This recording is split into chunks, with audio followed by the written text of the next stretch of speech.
আমাদের পাশের ফ্ল্যাটে নতুন একটি ভাড়াটিয়া এসেছে, কিন্তু তারা যেন কেমন টাইপের, মানে সারাদিন ঘরবন্দি থাকে, কারোর সাথেই কথা বলে না। একবার আমি সেধে কথা বলেছিলাম, কিন্তু কোনো উত্তর দেয়নি। এরপর থেকে আমিও আর কোনো কথা বলিনি। কিন্তু একটা জিনিস ভাবতেই হয়, রাত 2টার দিকে সেই ফ্ল্যাট থেকে এমন সব বিকট বিকট শব্দ আসে, মনে হয় কেউ যেন চাপাটি দিয়ে মাংস কাটছে। প্রায় অনেক দিন যাবত এরকম শব্দ পাচ্ছি। এক পর্যায়ে বিরক্ত হয়ে গেছি, রাতের বেলা ঘুমাতেই পারছি না। এত শব্দে কেউ ঘুমাতে পারে?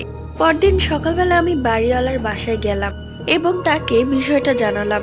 সে আমার সাথে সেই ফ্ল্যাটে আসলো। কয়েকবার কলিং বেল চাপানোর পর এসে দরজা খুললো। দেখলাম তার হাতে একটা চাপাটি।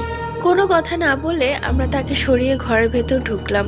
গিয়ে দেখি দুটো বাচ্চার মাথার নিচে পড়ে আছে।